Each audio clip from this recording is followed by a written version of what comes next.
Good morning students, welcome to S K classes YouTube channel.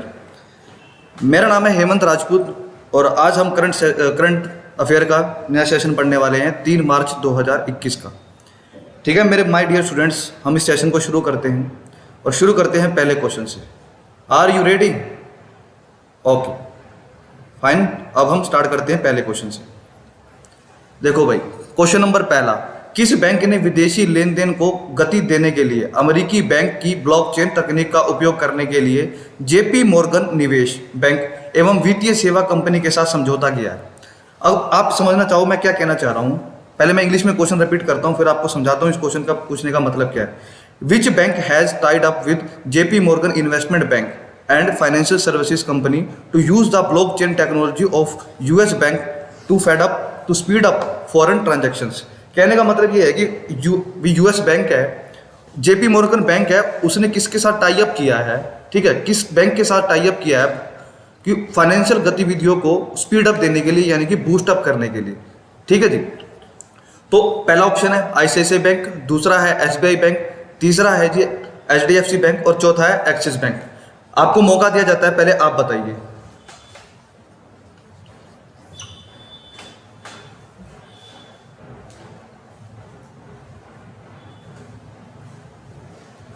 ठीक है, I guess आप सबने जवाब दिया होगा। इसका आंसर होगा जी आपका SBI, State Bank of India. State Bank of India ने JP Morgan investment bank and financial services company, इसने जेपी मॉर्गन के साथ, यानी ये यूएस का बैंक है, इसने इसके साथ टाई अप किया है फॉरेन ट्रांजैक्शन को स्पीड अप देने के लिए। ठीक है, तो हम अगले क्वेश्चन पे जाते हैं। आई होप आपको ये क्वेश्चन समझ आ गया होगा। अगले क्वेश्चन पे जाते हैं और हमारा अगला क्वेश्चन है, हाल ही में किसकी अध्यक्षता में आयोजित G20 केंद्रीय बैंक गवर्नर्स की बैठक में वित्त मंत्री निर्मला सीतारमण ने भाग लिया? देखो भाई, recently under whose chairmanship G20 central bank governors meeting was attended by finance minister Nirmala Sitharaman. देखो भाई, इस क्वेश्चन को हम 2 फॉर्म में करते हैं। सबसे पहली बात, ये क्वेश्चन इस फॉर्म में भी पूछा जा सकता है कि जो G20 central bank governors meeting है, ये इसमें भारत की तरफ से किसने भाग लिया था? ये क्वेश्चन ऐसे भी बन सकता है कि भारत की तरफ से किसने पार्टिसिपेट किया था इसमें। तो इसमें तो ऑलरेडी नाम मेंशन है निर्मला सीतारमण। तो अगर ये क्वेश्चन ऐसे घूम के आ गया कि भैया ये निर्मला सीतारमण का नाम ना दे रखा हो, तो 100% ऑप्शन में आपको कंफ्यूज करने के लिए शक्तिकांत दास का नाम डाल देगा, आरबीआई गवर्नर का, क्योंकि यहाँ पर सेंट्रल बैंक गवर्नर की मीटिंग है ना, तो आपको कंफ्यूज करेगा वो ऑप्शन में। ठीक है, तो आपको याद रखना है निर्मला सीतारमण ने पार्टिसिपेट किया था। और जी जो ये मीटिंग है ना, समझ रहे हो, ये मीटिंग हुई है जी आपकी इटली में। इटली में मीटिंग हुई है जी आपकी। ठीक है जी, ये क्या है, G20, जैसे G20 सम्मेलन होते हैं ना, वैसे G20 सम्मेलन, जैसे कि जी मैंने G20 ग्रुप के जो हैं मेंबर्स हैं, ठीक है, अब G20 मेंबर्स के जो हैं उनका क्या होता है सीन, वो G20 मेंबर्स के जो होते हैं ना, वो क्या होते हैं, उसमें डेवलपिंग कंट्री और डेवलप्ड कंट्रीज के लोग होते हैं। ठीक है जी, कौन से होते हैं जी? डेवलपिंग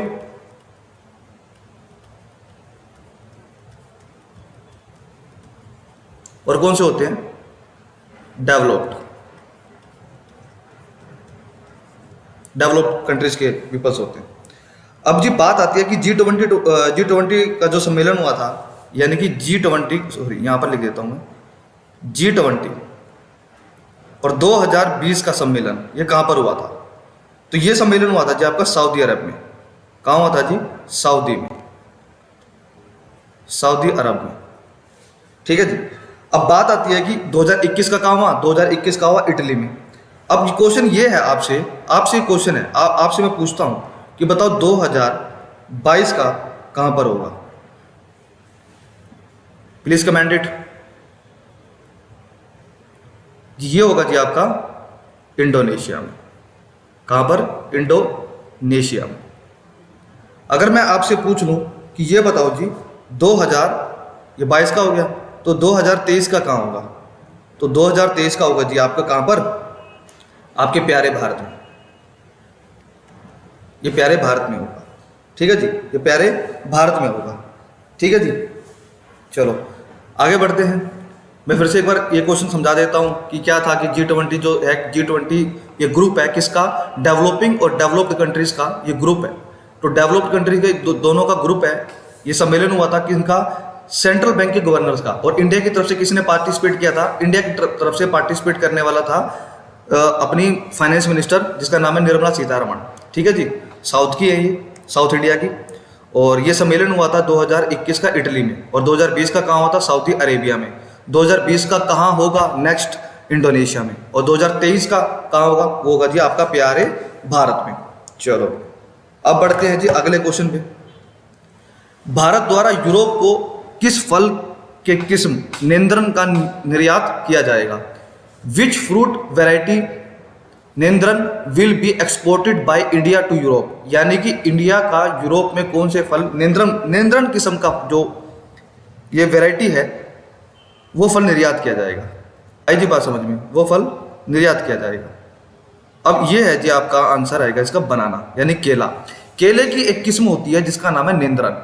अगर आपको मैं एक चीज बता दूं, ये नेंद्रन वैरायटी है, ये नेंद्रन वैरायटी कहाँ पर उगती है, यानी कि ये पैदावार, केले की पैदावार सबसे ज्यादा कहाँ होती है? इस वैरायटी की। तो मैं फॉर योर काइंड इन्फॉर्मेशन मैं आपको बता दूं, ये सबसे ज्यादा होती है जी केरला के अंदर। केरला के अंदर होती है।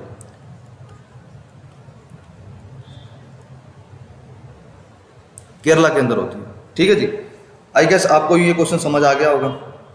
ठीक है जी, चलो अब आगे बढ़ते हैं अगले क्वेश्चन पर। किस राज्य सरकार ने खाद्य पदार्थों में मिलावट करने वालों को आजीवन कारावास देने के प्रावधान के साथ दंड कानून विधेयक को मंजूरी दे दी है? Which state government has approved the penal law bill with the provision of life imprisonment for adulterers in food items? यानी कि अगर कोई मतलब कि कोई भी इंसान है, अगर वो किसी भी फूड आइटम्स में मिलावट कर रहा है, तो वो ऐसा कौन सा स्टेट है जिसने इस चीज़ के प्रोविजन पे, मिलावटी चीज़ों को मिलाने पे या बिक्री पे, उस पर क्या लगाया है? उस पर अब बैन लगा दिया है कि ये कानूनी अपराध हो जाएगा। तो आप कमेंट करके बताइए कि इसमें से कौन सा स्टेट होगा, प्लीज बताइए। जिसका आंसर हो जाएगा आपका मध्य प्रदेश। ठीक है जी, मध्य प्रदेश। और आप प्लीज मुझे कमेंट में बताइए, कि मध्य प्रदेश का मुख्यमंत्री कौन है और मध्य प्रदेश का गवर्नर कौन है। ठीक है जी, मध्य प्रदेश का मुख्यमंत्री कौन है और मध्य प्रदेश का गवर्नर कौन है? Please comment it.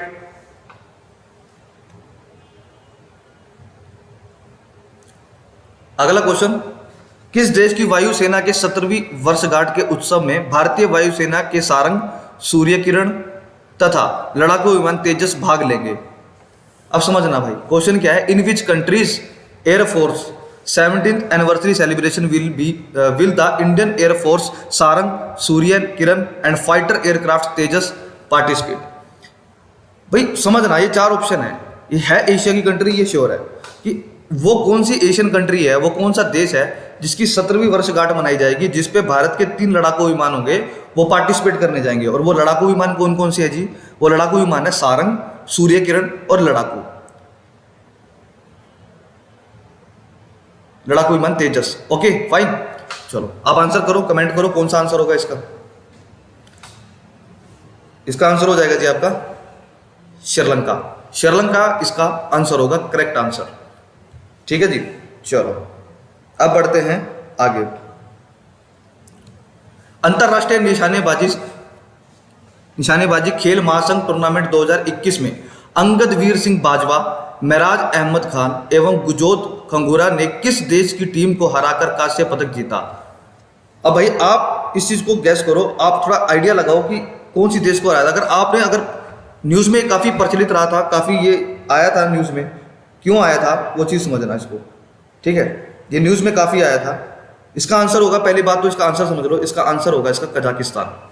कजाकिस्तान जो है, एक चीज समझना, कजाकिस्तान क्या है? सबसे बड़ी एशियन लैंडलॉक कंट्री है। सबसे पहली बात, सबसे बड़ी एशियन लैंडलॉक कंट्री है, और इसी को ही इंडिया के ये 3 जो प्लेयर्स हैं इन्होंने हराया था।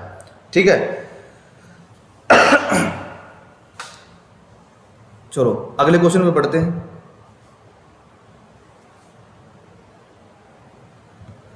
हाल ही में किस राज्य नम्मा कार्गो सेवा शुरू की गई? In which state Namma cargo services has been launched recently? तो कौन सी स्टेट ने करी है नम्मा कार्गो? ये आपकी स्टेट है जी।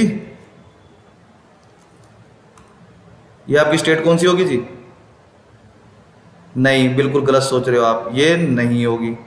आपकी होगा ये आंसर, कर्नाटका। कर्नाटका इसका आंसर है, ठीक है जी, कर्नाटका इसका करेक्ट आंसर है। चलो भाई आगे बढ़ते हैं। अब भारतीय अंतर्देशीय जलमार्ग प्राधिकरण ने डैश के परिवहन के लिए AMOL ग्रुप के साथ एक समझौते पर हस्ताक्षर किए हैं। तो वो क्या चीज उसको ट्रांसपोर्टेशन करेंगे, समझना। एक MOL साइन करा है, यानी कि एक ट्रिटी साइन करी है, वो किस चीज के लिए, कि किस चीज का ट्रांसपोर्टेशन होगा, LPG का होगा या CNG का होगा, PNG का होगा या क्रूड ऑयल का होगा। देखो भाई सबसे पहले समझना, जो अंतर्देशीय जलमार्ग होते हैं ये होते क्या है, यानी कि ये लैंड रिवर रूट होता है, यानी कि नदियों के जो पानी होता है ना उस पर पानी के जहाज चलाए जाएंगे, उनसे ट्रेड किया जाएगा। इससे पहले क्या होता था कि सिर्फ समुद्र में ही ट्रेड होता था। अब क्या है कि अब ये चीज़ें ट्रेंड चेंज हो गया है इंडिया में, क्योंकि अब क्या है कि रिवर्स के पानी को भी यूज़ किया जा रहा है, रिवर्स को भी यूज़ करा जा रहा है एज ए ट्रांसपोर्टेशन का मीडियम। क्यों? क्योंकि एक बात समझो कि अगर क्योंकि ये यूज़ करने का सबसे बड़ा फायदा क्या है कि एक तो सबसे पहली बात इससे पोल्यूशन नहीं होता। पहला इसका सबसे इंपॉर्टेंट फैक्टर जो है वो यही है।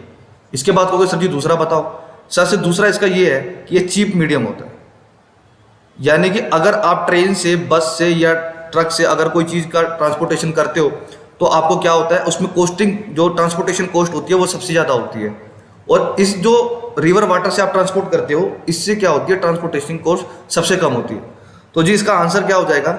इसका आंसर होगा जी आपका LPG, liquefied petroleum gas, LPG।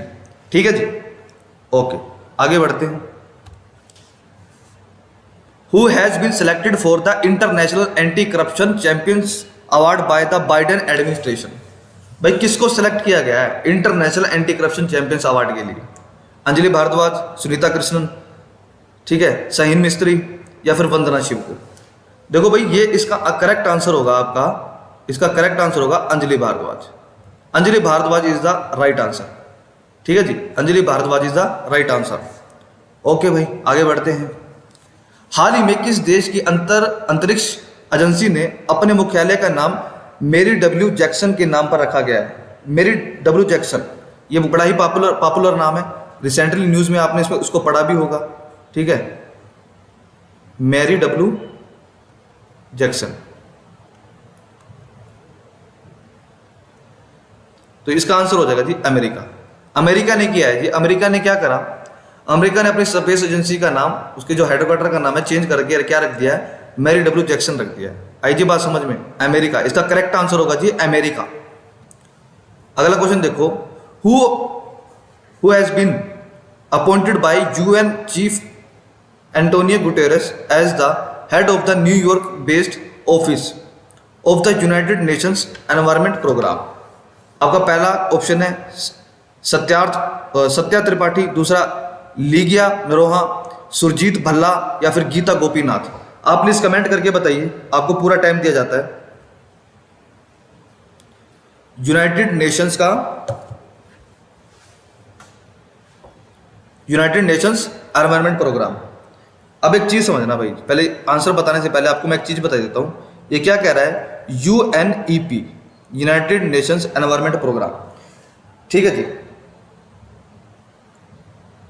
अब यूनाइटेड नेशन जो ये है ना एनवायरमेंट प्रोग्राम का जो हेड ऑफिस है ये कीनिया में है। कहां पर है जी? कीनिया।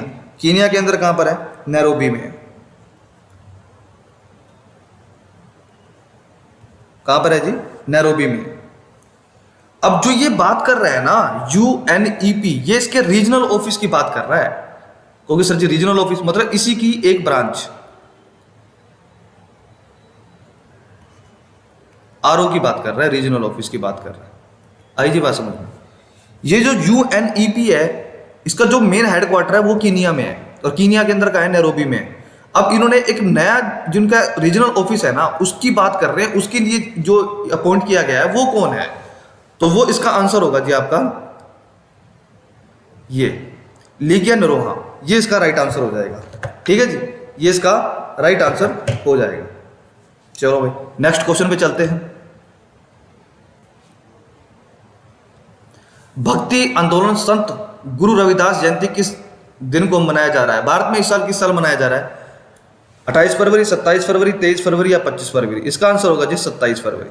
ठीक है जी, इसका आंसर हो जाएगा 27 फरवरी। ओके स्टूडेंट्स, आज के करंट अफेयर के सेशन में इतना ही रखते हैं। Okay, thank you so much. मैं हेमंत राजपूत आपका एसके क्लासेस के यूट्यूब चैनल पे बहुत बहुत धन्यवाद करते हैं। Okay, thank you so much.